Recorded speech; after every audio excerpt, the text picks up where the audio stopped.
Hi అండి. నమస్తే. నేను మీ శివప్రియ. వెల్కమ్ టు ప్రియ వంటశాల. మరి ఈరోజు స్పెషల్ రెసిపీ తోటి మీ ముందుకు వచ్చేసానండి. అదే అండి గుమ్మడికాయ వడియాలు ఏ విధంగా చేసుకోవాలో ఈరోజు మీకు తెలియజేస్తాననమాట. అందరికీ అర్థమయ్యేటట్టు తెలియజేస్తాననమాట. ఎటువంటి కొలతలు లేకుండా మనం చాలా సింపుల్‌గా ప్రిపేర్ చేసుకోవచ్చు. అంతకంటే ముందు మరి నా వీడియో గనుక మీరు మొదటిసారి చూస్తున్నట్లయితే సబ్స్క్రైబ్ చేసుకోవడం మాత్రం మర్చిపోవద్దు ఫ్రెండ్స్. ఇక లేట్ చేయకుండా రెసిపీలోకి వెళ్ళిపోదాం. ముందుగా గుమ్మడికాయని తీసుకుందామండి. చెక్కు తీసేసుకోవాలి మొత్తము. ఈ విధంగా ఒకసారి పలగొట్టిన తర్వాత మంచిగా ముక్కలు చేసుకోవాలి. నేనైతే దీన్ని తురుముదాం అనుకున్నానండి, కానీ నాకైతే బలం సరిపోలేదు. అందుకే చిన్న చిన్న ముక్కలుగా కట్ చేశాననమాట. ఈ విధంగా చిన్న చిన్న ముక్కలుగా కట్ చేసుకున్న తర్వాత దీన్ని లైట్గా ఒకసారి వేయనట్టు మిక్సీలో అలా అలా వేసేసానమాట. చూసారండి, మిక్సీలో ఒకసారి అలా అలా వేసి ఒకసారి అట్లా తిప్పి ఎమ్మటే బంద్ చేశానమాట. ఈ విధంగా తయారైపోయింది.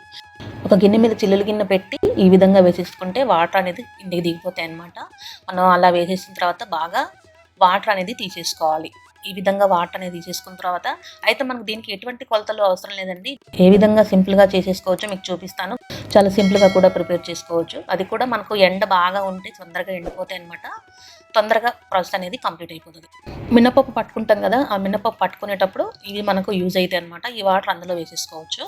బరువుది ఏదైనా మనం రోలు కానీ ఏదైనా బరువుగా ఉన్నది పెట్టేసుకోవచ్చు. ఎందుకంటే వాటర్ మొత్తం దిగిపోతాయి కాబట్టి. నేనైతే ఒక ఇడ్లీ కుక్కర్లో వాటర్ వేసేసి దాని మీద పెట్టాను అనమాట. ఈ బరువుకి ఆ వాటర్ అనేది మొత్తం దిగిపోతాయి. తర్వాత ఒక గ్లాసు మినపగుళ్ళని నానబెట్టుకున్నానండి. ఇది ఓవర్ నైట్ నానబెట్టుకోవాలి. గుమ్మడికాయ బరువు పెట్టాం కదా, అది కూడా ఓవర్ నైట్ ఉంటే మనకు వాటర్ అనేది దిగిపోతాయి. చూసారా అండి, ఒక 6 అవర్స్ తర్వాత మంచిగా నానిపోయిందనమాట మినపగుళ్ళు. ఈ విధంగా గ్రైండర్లో వేసేసి దీన్ని మంచిగా మెత్తగా పట్టేసుకోవాలన్నమాట. మనం వడపిండి ఎలా పట్టేసుకుంటామో ఆ విధంగానే పట్టేసుకోవాలన్నమాట. ఈ విధంగా వచ్చేసిన తర్వాత పిండిని మనం ఇందులో నుంచి రిమూవ్ చేసుకుందాం. మనం ఇప్పుడు గుమ్మడికాయ చూద్దామండి. గుమ్మడికాయ బరువు పెట్టాం కదా, చక్కగా వాటర్ అన్ని ఇంకిపోయి చూసారండి, మంచిగా పొడపొడలాడుతూ ఉంది. మనం గ్రైండ్ చేసుకున్న పిండిలో గుమ్మడికాయ మొత్తాన్ని ఇందులో వేసేసుకోవాలి.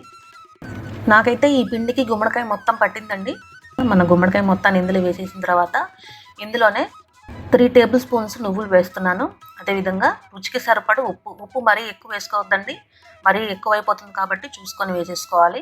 తర్వాత పచ్చిమిరపకాయ పేస్ట్ అండి. ఇందులో కారానికి సరిపడు పచ్చిమిర్చి తీసుకొని అందులో కొంచెం జీలకర్ర వేసేసి గ్రైండ్ చేసి ఇందులో వేస్తున్నాను. తర్వాత మొత్తం మిక్స్ చేసుకోవాలి. మీరు కావాలంటే జీలకర్ర మామూలుగా కూడా పైన కూడా వేసేసుకోవచ్చు. ఈ విధంగా బాగా మిక్స్ చేసుకున్నాను. చూసారండి, పిండి అనేది మంచిగా స్మూత్గా కలుపుకోవాలి. మనకు వడకి ఎట్లయితే ప్రిపేర్ చేసుకుంటామో అదే విధంగా పిండి అనేది కలుపుకోవాలి. చూసారండి, పిండి అనేది ముద్ద ఈ విధంగా ఉండాలి. మనకు ముద్దలు పెట్టుకోవడానికి కూడా ఈజీగా ఉంటుంది. మనకు వడపిండి ఖచ్చితంగా పర్ఫెక్ట్గా సరిపోతుంది అనమాట. ఈ విధంగానే కలుపుకోవాలి. ఇప్పుడు ముందే కవర్లు సెట్ చేశానండి నేను పైన. ఈ విధంగా పిండి తీసేసుకొని చిన్న చిన్న ముద్దలుగా పెట్టేసుకోవాలి. ఈ విధంగా చిన్న చిన్నగా పెట్టేసుకొని స్ప్రెడ్ చేయొద్దండి, ఈ విధంగానే పెట్టేసుకోవాలన్నమాట. మొత్తం ఈ విధంగా సెట్ చేసుకోవాలన్నమాట.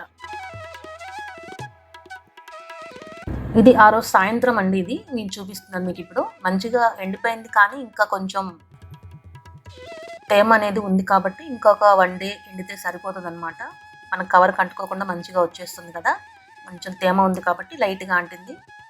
అన్నీ రిమూవ్ చేసేసుకున్న తర్వాత ఒక 2 రోజుల తర్వాత మనకి ఈ విధంగా రెడీ అయిపోయినాయి. చాలా పర్ఫెక్ట్గా వచ్చేసాయి. ఇప్పుడు మనం వేయించేసుకుందాం. ముందుగానే నూనె పెట్టేశానండి. ఇందులో మనం తయారు చేసుకున్న గుమ్మడి వడియాలను ఇందులో వేసేసుకొని గోల్డెన్ కలర్లోకి వచ్చేటట్టు వేయించుకుంటే మన గుమ్మడికాయ వడియాలు రెడీ అండి. చూసానండి, మన టేస్టీగా క్రంచిగా గుమ్మడికాయ వడియాలు రెడీ అయిపోయినాయి. టేస్ట్ అయితే చాలా బాగుందండి. మరి మీకు కూడా నచ్చింది అనుకుంటున్నాను. గుమ్మడికాయల ప్రొసెసర్ అయితే మొత్తం ఈ విధంగానే చాలా సింపుల్ ప్రాసెస్తో మీకు తెలియజేశాను అనమాట. మీ అందరికీ నచ్చింది అనుకుంటున్నాను. మరి నచ్చితే కనుక నా వీడియో లైక్ చేసి కామెంట్ చేసి సబ్స్క్రైబ్ చేయండి. మరి నెక్స్ట్ రెసిపీ తోటి మళ్ళీ కలుద్దామా? అంతవరకు సెలవు. Support us friends. Thank you.